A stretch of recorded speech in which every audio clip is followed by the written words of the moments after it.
the Blessed One.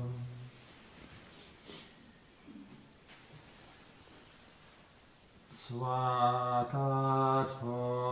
Bhagavata Namo, the teaching so completely explained by him. Namah Namasami, I bow to the Dhamma.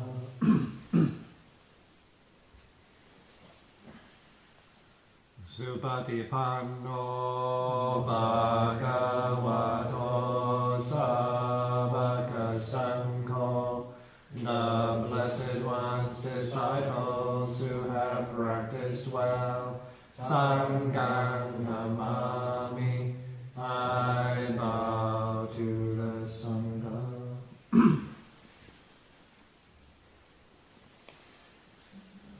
Andamayang Buddhasa Bhagavato Puba Bhagavakarang Karoma Sena. Let us pay preliminary homage to the Buddha. Namo Tassa Bhagavato Arahato Samma Sambuddhassa. Namo Tassa Bhagavato Arahato Samma Sambuddhassa. Namo Tassa Bhagavato Arahato Samma Sambuddhassa. Homage to the Blessed, Noble, and Perfectly Enlightened One. Homage to the Blessed, Noble, and Perfectly Enlightened One. Homage to the Blessed, Noble, and Perfectly Enlightened One.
All of us, whether we're here at the monastery, here in the hall, or logging in from elsewhere via the internet, all of us have made that determination to practice meditation,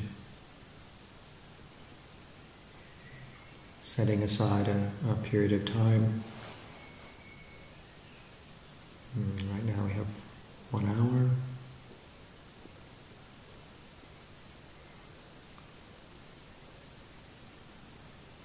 And this is a very wholesome intention.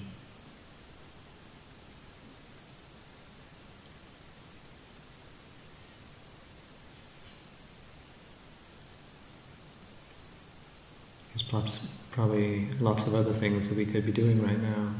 And we have this wholesome idea, impulse to do something peaceful, something that leads to peace, something that's blameless, harmless.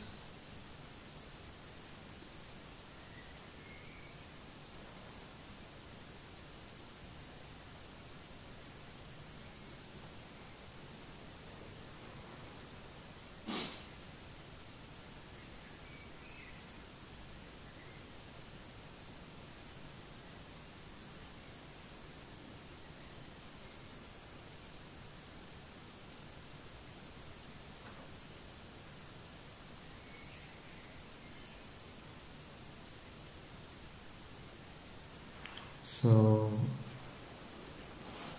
I'd like to suggest that we don't try to achieve anything, don't try to get anything, don't try to become anything,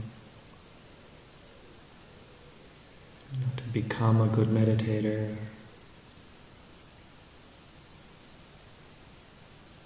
not to overstrive to get rid of thinking, or to get concentrated mind.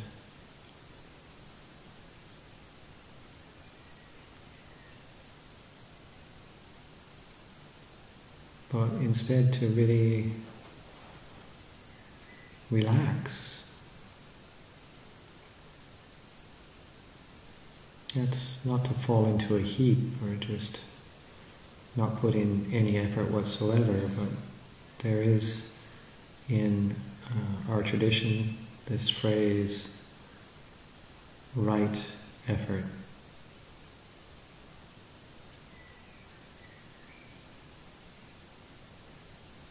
And there's some classical traditional ways to define right effort, taken straight from the scriptures, but I like to broaden that, think of it more broadly in terms of effort not based on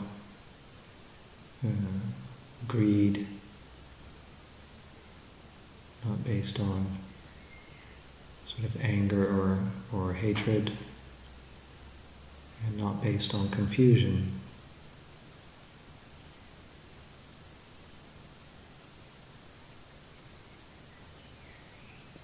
So not trying to get something that we don't have, that we think we need. Not trying to get rid of what we don't want. So as meditators, probably one of the most common obstacles is this trying to get rid of, get concentrated, get rid of thinking. And we think that the concentrated mind is by getting rid of thinking. That successful meditation is, if I can just get rid of my thoughts, if I can stop thinking.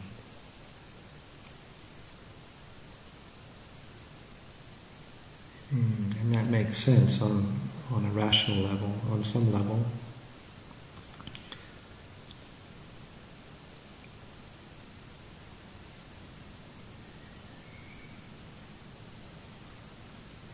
But I'd like to suggest that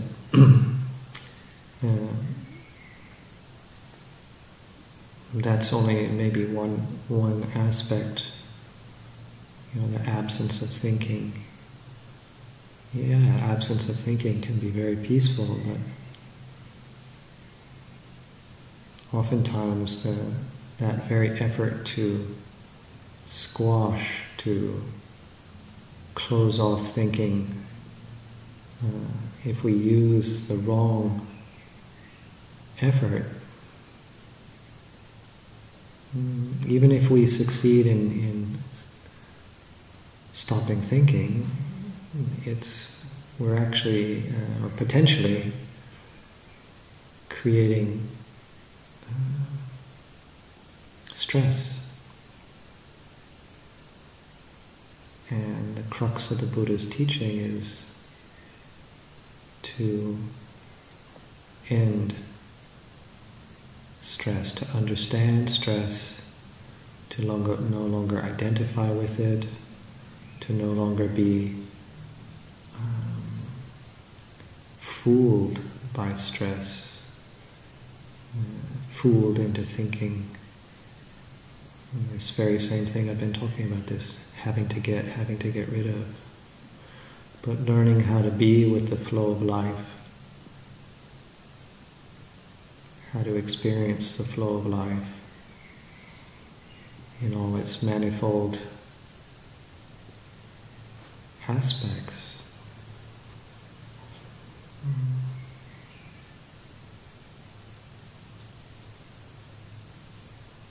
And so is what I'm saying, does that mean that we never feel any sort of stressful moment? Of course, there's things that are challenging in life, confusing, irritating, disturbing, and all the opposites, delightful, joyful, exciting.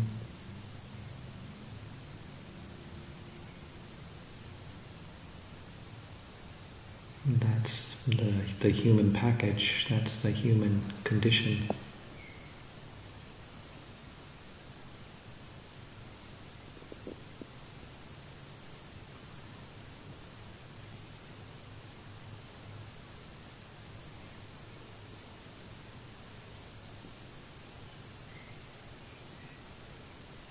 So one of the ways that we can use meditation and reflection like this is to really learn how to tune in and notice really what's going on without judging.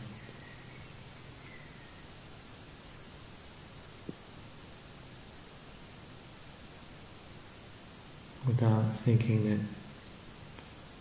there's something wrong with us as a human being because we're feeling or thinking a particular thing.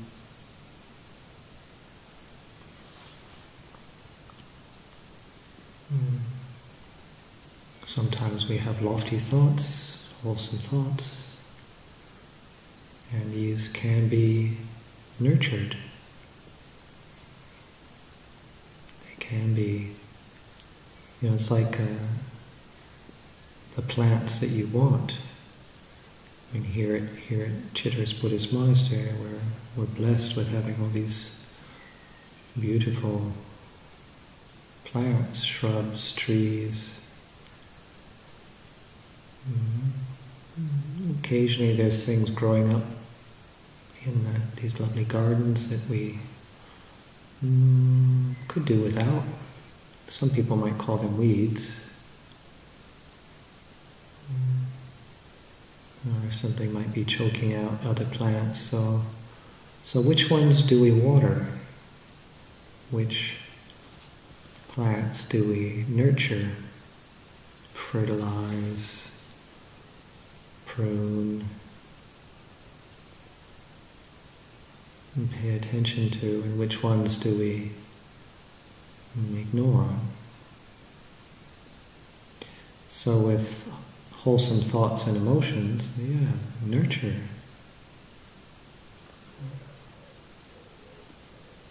And thoughts that are perhaps unwholesome, unhelpful, ignore them. Notice them, but don't feed them. Don't water them. Let them just fade away.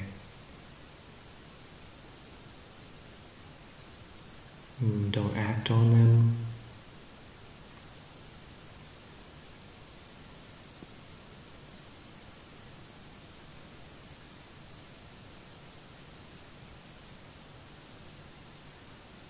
So using meditation sessions like this, and in a few moments we'll go into silence.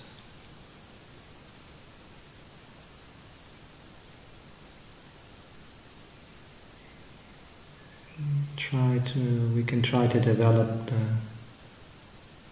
that spacious quality of noticing, receiving,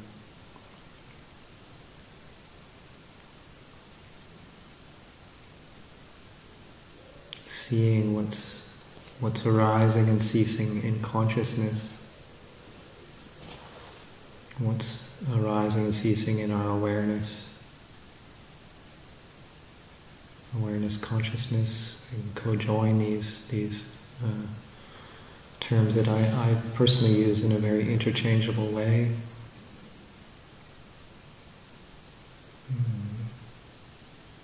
But as we now go into silence, it's often very useful to have an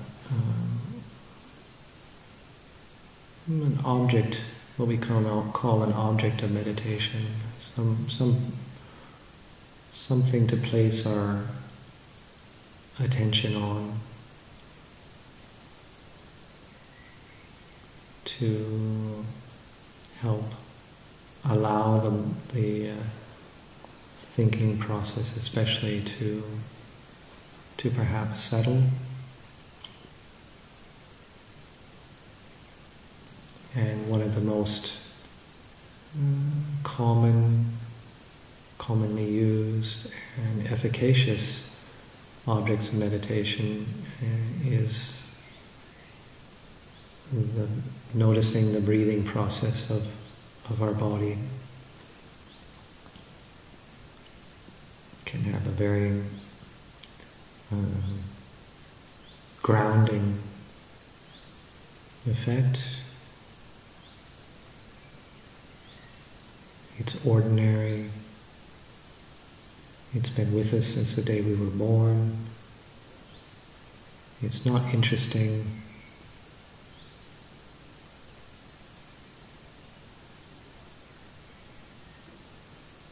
It changes slowly, typically slowly. So use that as a gentle place to rest our attention.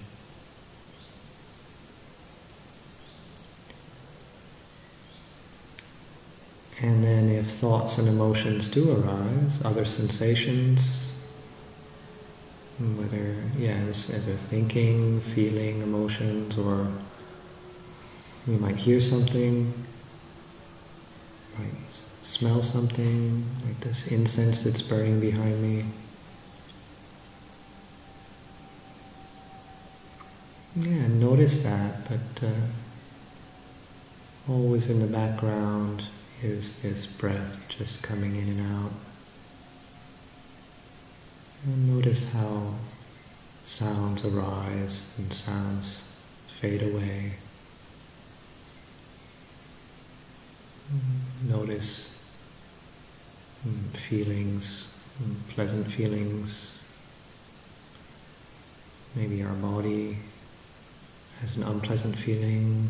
Maybe the knee starts to hurt. Notice just that, it wasn't there, and then it's there. It lingers and then fades away. Thoughts, they weren't there, they arise, they linger, they fade away.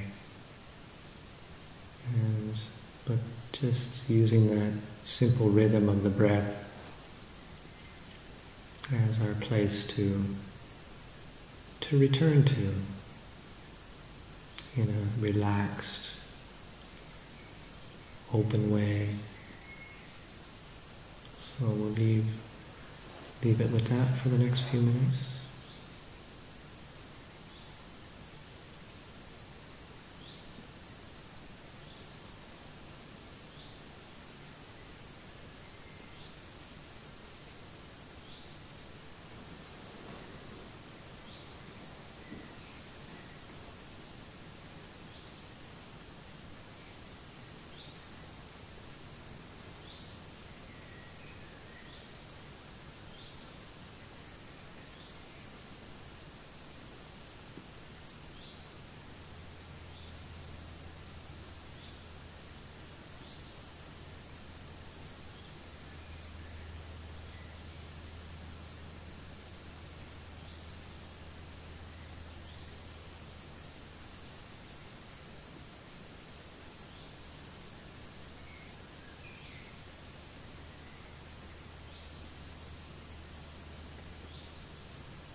So we keep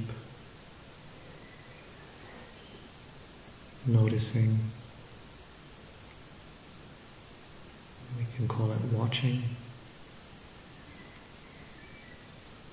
Keep seeing what the mind and the heart, the intellect and our emotional world, and see what's arising.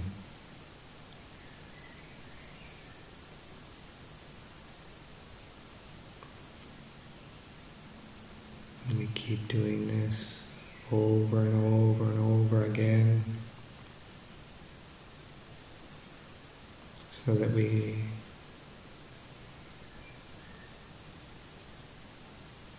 aren't surprised by anything anymore. This ephemeral, temporary, impermanent flow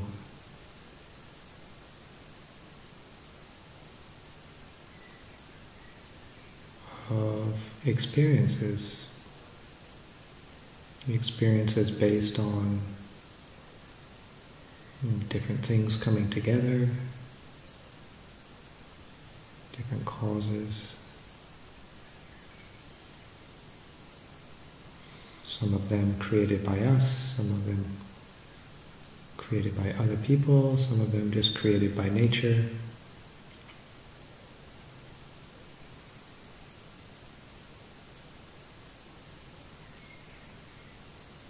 Just by chance.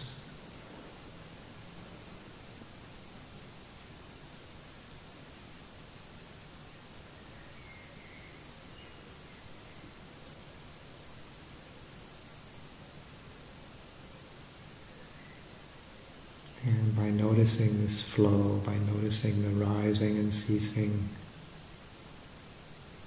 the fading away, the coming and the going,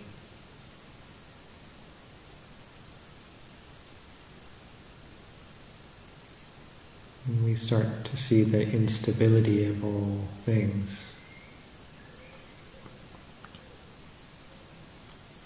But so much of life, we're taught pretty much from day one to try and create stability in our lives, to try and create that which is sure.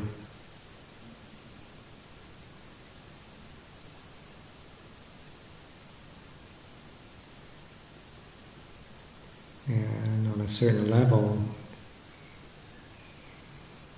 so much of our fear of life is perhaps knowing deep down that it's not sure, and that creates so much stress. That's worry of trying to get things perfect and right, worry about trying to get things stable and permanent, trying to make that which is inherently, fundamentally unsure, insecure. We're trying to make it steady and sure. And this sets up a stressful dynamic internally, and then that leaks out externally. The way we relate to things, the way we relate to people, the way we relate possibly even to the environment around us.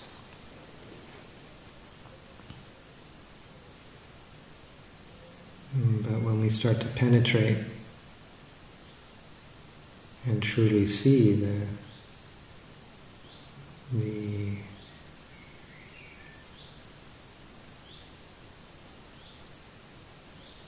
lack of solidity, the lack of stability,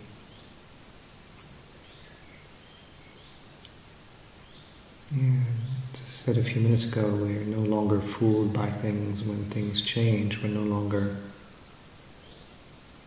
surprised because on a gut level we know that that's the very nature of all things, is to change. Slowly or quickly or somewhere in between, it's all changing.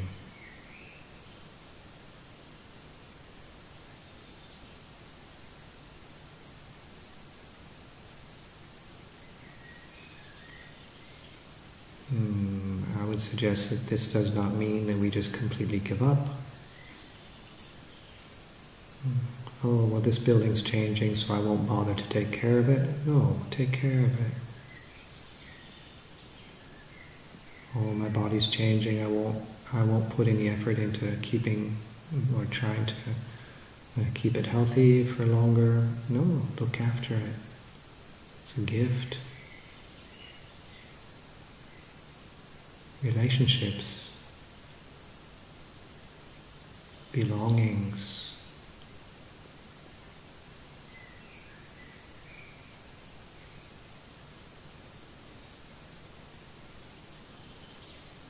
look after the planet.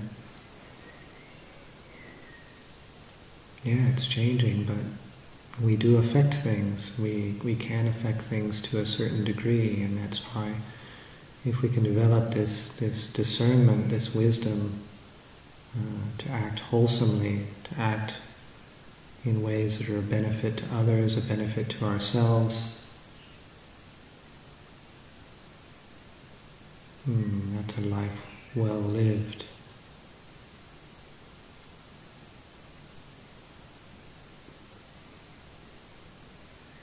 So it's finding that balance between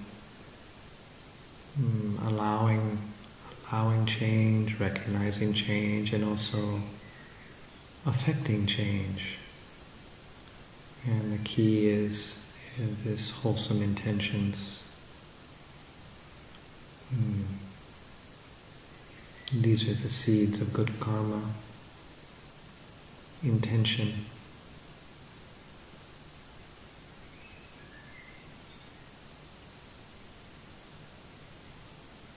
So sit quietly again. Once again, using the natural rhythm of the breath. But be open to noticing what arises and ceases in consciousness.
awareness, aware of emotions, of sounds, sights, smells, taste, sensations in the body.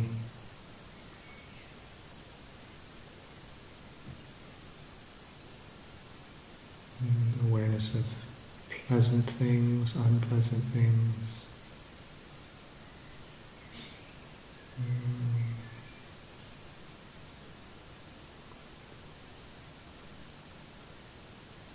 So all the things listed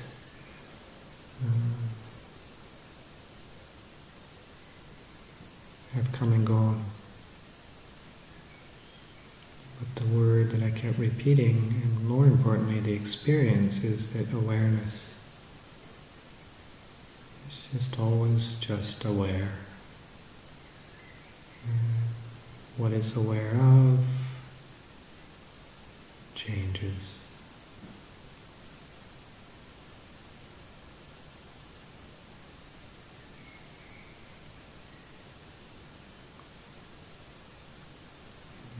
Awareness is aware of peaceful thoughts, and it's aware of unpeaceful thoughts.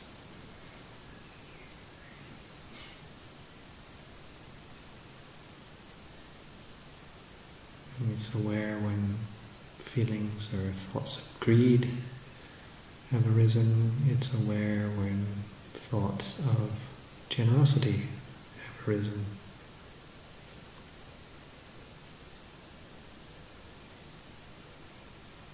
It's also aware when there's no thinking. Those moments where things drop away.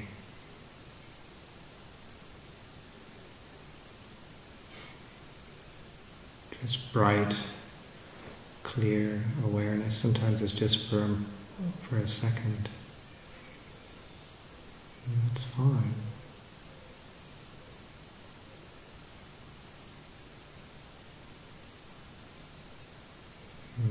But we get greedy and want more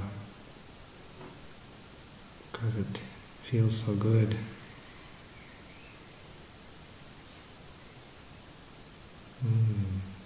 So if we can try and develop the content mind, the content heart,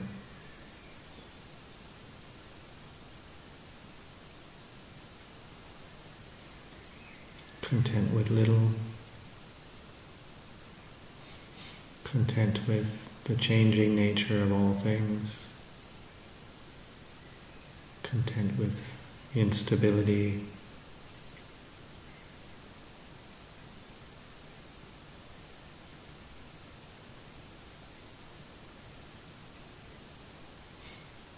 content with awareness itself.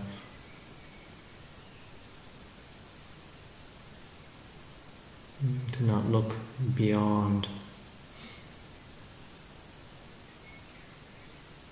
because what is there that's beyond awareness?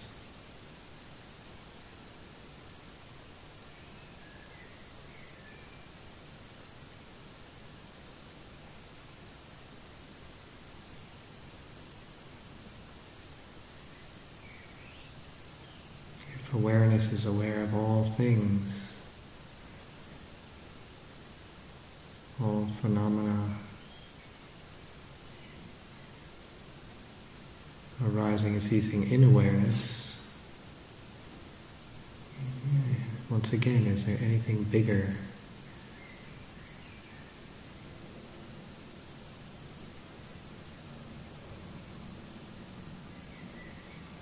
And to not try to answer that question intellectually.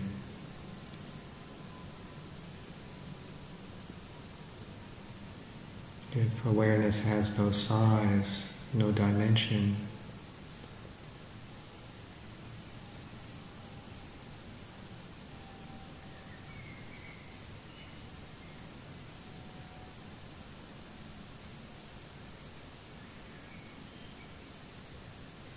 so if we come to a realization that there is nothing beyond, then the search stops. We can just trust that that's enough, that's it. No more seeking, striving, over-striving.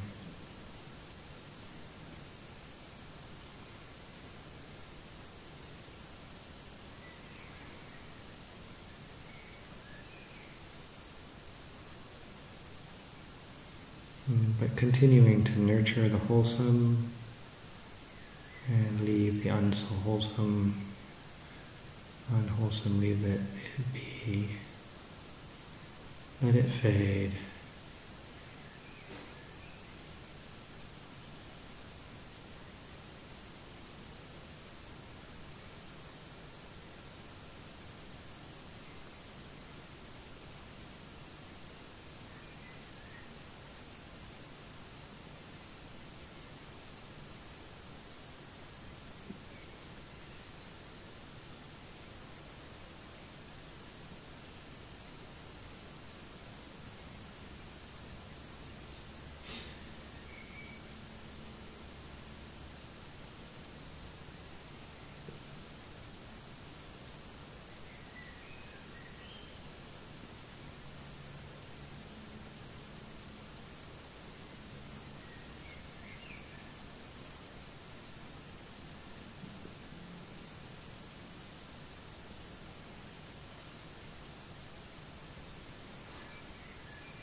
Here's a final reflection.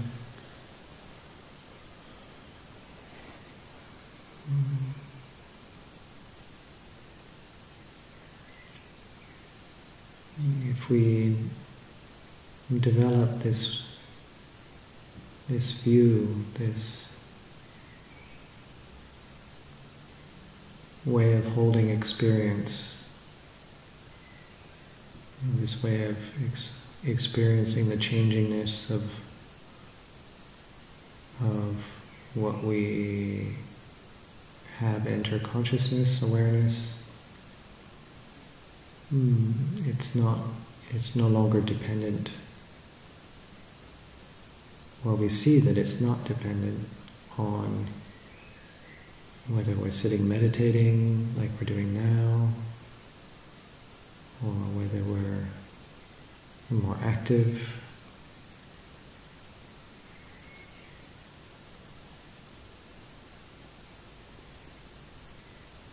If we've learned how to tune in to phenomena, to these things that we've been reflecting on this evening, it just really opens up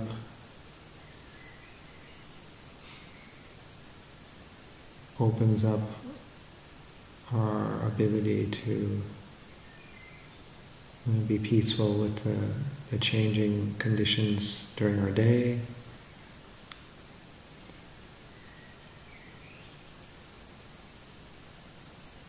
But I'd like to leave us all with the encouragement to make time during our day and night to be still, to be quiet. Even if it's just for a few minutes, maybe that's all we can find, all the time that we can find, due to needed activities, but it's beneficial just to stop occasionally during our day and evening, just to stop what we're doing, put things down, and check in with our inner world. Check in with the body. What does the body actually feel like?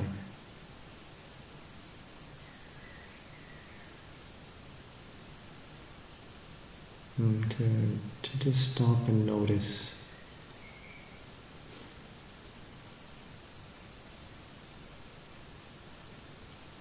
Just a few minutes. Even 2 minutes can be very powerful. It can have a powerful, accumulative effect through the days and weeks and months and years.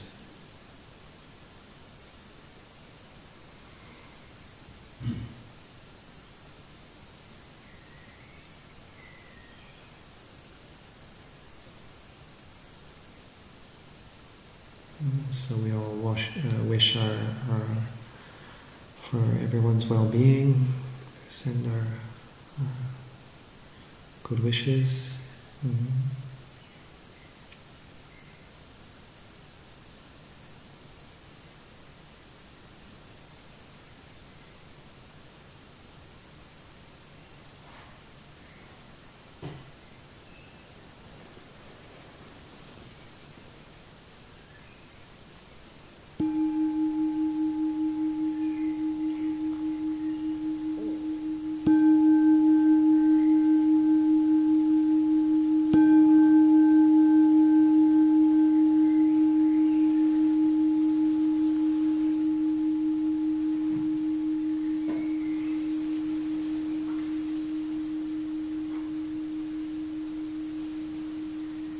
Close the evening by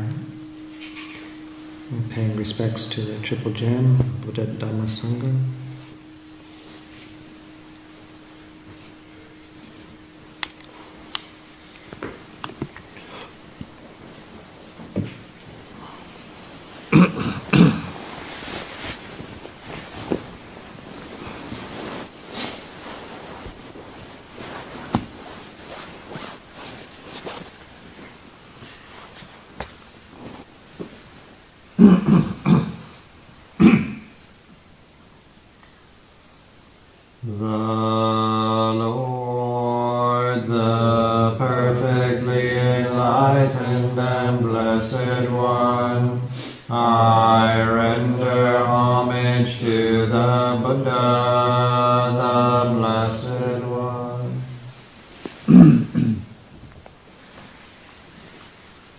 The teaching so completely explained by him, I bow to the Dhamma.